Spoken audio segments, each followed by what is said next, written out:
Now 30 men entered and only 16 remain. Ladies and gentlemen, welcome back to the 2015 All-Star 1v1 tournament.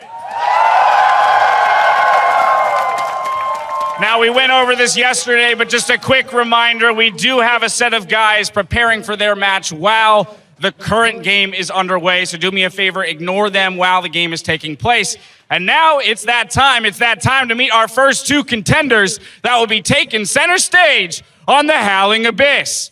First up, on the blue side for Team Ice, hot off his command. Oh, we are backwards right now. Boom, starting over here, my bad, on the blue side for Team Fire. Hot off his commanding victory against BYE in the first round, the deadliest jungler in the LMS Summer Split, it's Karsa!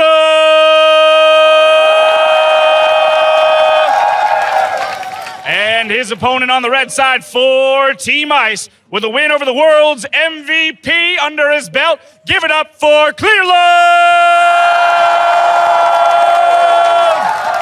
All right, gentlemen, lock and load. It's time to go. Thank you, Dash. Hello, everyone. I'm Richard Polscam, and joining me to call day 2 of the 1v1s is James Stress O'Leary, my partner in crime from the EU Challenger Series. Man, am I hyped to get into this game. I'm super hyped too, Pulse. It's now the round of 16. This is where at IWC we really started to see some of the meta develop a little bit more, see just who was paying attention to the 1v1s and didn't just kind of stumble away through the first game. So I'm looking forward to this one. We haven't seen Karsa play yet, but Clearlove yesterday came out with the brand. I tried to cheese you with brand. It didn't work for me. No. It worked really well for Clearlove, though. Yes, it did. And basically, from what we learned, you just pick Heimer into it, and then you cheese back. But no, it was super good. He played up against Lissandra, and Lissandra didn't really do too much, kind of just queued the wave, and then Brand just went for the damage. We're going to see what he's going to go for here. Karsa coming in with the Kindred ban first off. So pretty standard from what we've seen so far, Stress. Yeah, very, very standard. So for 1 versus 1, you get 3 bans each, and then it's blind pick. So for those of you that this is the first 1v1s you're tuning into, that is exactly what is going on. Sometimes we get serious bans, sometimes we get team bans, just like the CLG you heard Amazing talking about. So bit of a slow start on the bans. Karsa's trying to feel things out. Clearlove does not want to deal with the Draven this early on himself. We saw a couple of Draven bans yesterday, actually. Yeah, and we also saw Bjergsen play it. Actually, he did really well. He went all in on the level 1 and then hit the level 2. Immediately went in with the standard side with the E, got the knock aside. Very difficult to play against. That's going to be taken away. Caitlyn comes out as the next ban coming in from Karsa, and then Kalista from Clearlove. Now, there's 10 Ice players remaining, 6 Fire players remaining. And in this one, it will be Fire versus Ice. But as we get later on, there's a double Fire, which will be Prey and MadLife, and then Rookie and Lex will be Ice and Ice. So right now, Fire not looking super good compared to Ice. Not right now, but there's still a lot of time. But speaking of time, these players are using pretty much all of the time for their bans. Pretty surprising, actually. I would have expected them to come out all guns blazing here, and all guns are off the table because it's pretty much all 80 carries that have been banned apart from that Lulu. And I was going to say the bans aren't surprising, but Ziggs, that is surprising in this kind of matchup. Yeah, it's super interesting because remember on the first day everyone's like, the junglers are going to be crap in these 1v1s, and then he comes out, dunks Marin in 1v1 with Brand and Lissandra, busts out the Ziggs in this 1v1, Clearlove making a name for the junglers so far, and is that Ezreal locked in as well? It is Ezreal locked in. We saw a couple of games from Ezreal. Huni did not do too well yesterday into Kalista, but I want to go back to that Clearlove versus Marin matchup. That was the MVP of Worlds, getting taken down 1 versus 1 by a jungler. Junglers had almost no success in IWCA outside of Carbon, so I'm excited to see what Clearlove will bring to this. Yes, he's going to have a lot of trading potential with the auto attacks very early on. The short fuse passive from Ziggs is going to be able to deal a significant amount of damage, get that early push going, and I feel that that might be the angle that Clearlove's trying to take here. Yeah, but versus of the Ezreal as well, I'm really interested to see how this works, because we saw Huni bring it out. He went for further of battle, didn't do so well, went for the level 2 all-in. What mastery does he go for? Because of course you can also go for Grasp, which are the 2 major ones coming in for Ezreal. Maybe he'll go AP and go for Thunderlords for the extra burst, but so far from all the Ezreals we've seen, it's been uninspiring. We saw Latam in the IWC A bring out the Ezreals, saw Huni did it, not seeing success just yet. Maybe Karsa can bring something out here. Maybe. I'm looking forward to it. Our first 1v1 of the round of 16 here. Get hype. Karsa going on to the Rift, has started with the Darren's Blade, and of course, Ziggs will go with the Darren's Ring. And I thought maybe he would have gone for the Blade himself, for the auto-attack damage, but hasn't done so quite yet. Gone for Biscuits, so we know he's gone down the middle tree. He has got a lot of AP right now. Set at 41 here, so he's pretty much going, I'm just going to hit you with as many bombs as I can throw at you to begin this matchup. So Clearlove not opting for that AD, just gonna, utilize that passive early on. And the one thing that AP Ziggs will do just as well is push waves. He's gonna be more reliant on his mana. But, for this situation, it's so important to get that level 2.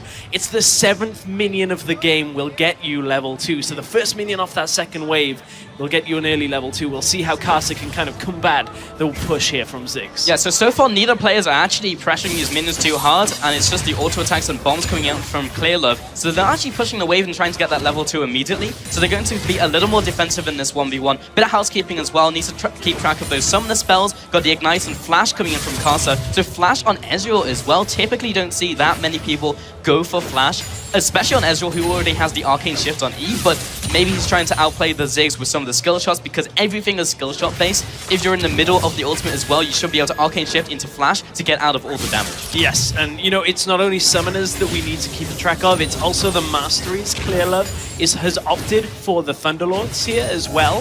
So Grasp of the Undying on Karsa for that added sustain. Clearlove is going for that more damage. So if he can get multiple auto attacks off in this rotation, if he can get Karsa onto the Hextech minefield, that Thunderlords should proc fairly quickly. Yeah, so actually Ezreal into Ziggs isn't too bad, because you can skirt around all of the skill shots, you can Arcane Shift out of it. So if he knew that Clearlove was actually, prepping this into the game, then this is super smart. But okay, so Grass going on to Karsa means that I'll proc on the Q as well. Didn't see that from Huni, he went for Fervor, and then went for the All-In. So this type of playstyle, you're trying to stay in combat by hitting the minions and then hit them with the Q. And you can see these two trading off fairly evenly right now, but the cannon being alive for Karsa is going to now push his wave towards Clearlove ever so slightly, about 2 minions in it on this push. That means Karsa is just going to be able to just creep Clearlove further back, and try and get Clearlove to get that minion aggro, because the minions are one of the really big things that you have to control very well on this map. If you can get the ranged minions to aggro onto your opponents by them stepping forward and auto-attacking you, it really turns around trades significantly. Yeah, but it's very hard for that to happen in this matchup when both of them are so long range. Ezreal, if he feels under pressure, will farm at range with the Q, as you saw there. Clearlove has super long range on the bombs, so even when you're going for these auto attacks, maybe the melee minions will aggro you, but then you just run away. Yeah, exactly. Melee minions you just don't really care about. The other thing here is you can see it's so difficult for an Ezreal to deal with the counter push that comes from a Ziggs. As soon as it starts pushing in towards him, 1Q onto the ranged minions deals enough damage to pretty much equalize the push, and now it's in Clearlove's favor, as Karsa and Clearlove just back and forth on this very, very intensive minion pushing this far early on in this match. So to start talking about the spell usage as well and what they're scaling up, Karsa has only gone for Q and E, hasn't put anything in W at all, which is a little bit curious, because I've seen every single Ezreal do that so far and actually put a point in W, because you can actually go over the minions. Right now, Karsa is finding it very difficult to connect the Mystic shots because they stop on minions. W does not, and Karsa actually gets bounced into his Relic. Will take a bit of damage from Clearlove as well. And that's a massive amount of damage there. The key thing to watch in that is not only was he taking damage from the abilities, the spells, but that cannon creep from the wave deals so much damage. It's about comparable to a champion auto attack. So as soon as you introduce that into the mix, Clearlove should be able to favorably trade against Karsa time and time again, and you can see he burns the health potion from it. Yeah, Clearlove getting a lot of value from getting the CS as well, because it will give him the extra mana. He used all of his mana to go for that combo on Karsa. Now he's able to get a bit of it back. And that is the optimal, basically, the optimal way to throw out skill shots. If you can hit the minions and also hit the opposing champion, you win. You control the wave and you kill them. You don't win yet, Pulse. 100 minions, the kill or the tower, that's how you actually win. But I like it. It's one of those steps towards It's getting there. The journey, man. It is.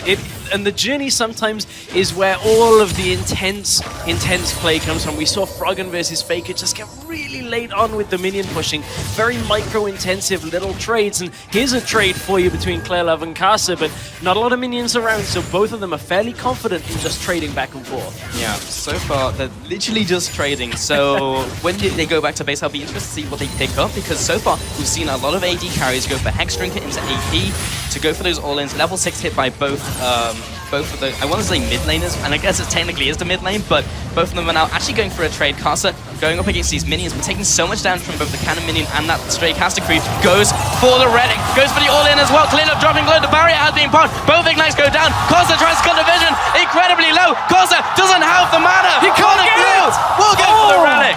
And now the mana is in favor of Clearlove. Karsa just wasn't quite in range for the auto attack. I love what Clearlove was trying to do there. Uses the ultimate early to push the minions, force Karsa away from the health relic, and try and control the map for himself. He had the cannon minion in the wave. It aggroed onto Karsa very, very close. And Clearlove, he missed a bouncing bomb. It was point blank, and it kind of just dropped at his feet like just a marble rolling along the floor. Was not enough. And Clearlove, at this point, all of the summoners have been used on the map. Clearlove recalls for a very cost-efficient item on 1 versus 1. Catalyst the Protector.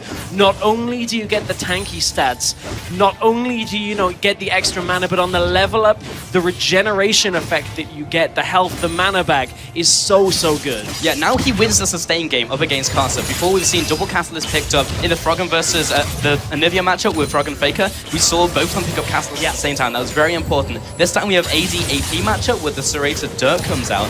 So we'll be looking for more of those trades versus Clearlove and try and chuck it down earlier, because if you get into a sustain fight, Clearlove's going to win with the Catalyst. And this game has been pretty close. It's been back and forth on the CS difference since the beginning of the game, as Karsa didn't get a lot of damage off at first. Yeah, he's still following up onto Clearlove. Will get the relic, but is in range to continue getting hit by these Mystic shots. That is where Karsa can reign supreme in this 1v1 matchup. When there's no minions to block those Qs, there's nothing Clearlove can really do apart from waddle away and take damage. However, at this point, it's the mana you also have to look at. Karsa goes behind the minion wave. Yeah, he doesn't have any mana to really follow up here and also use the Arcane Shift, so he's not going to be going any further on this one. And Clearlove will have to use the ultimate literally just to clear the wave and go back. And I like it. He's maintaining the CS lead that he has here. 74 CS to 65. He's finally managed to open up quite a large window here, and Karsa trying to recall outside of vision. Clearlove doesn't know he's there, but there's too many minions. Yeah, I like that from Clearlove. Immediately places down the ward, gets vision of Karsa, stop the recall. Who does that really benefit? Clearlove does want to keep him in lane because he'll have the sustain.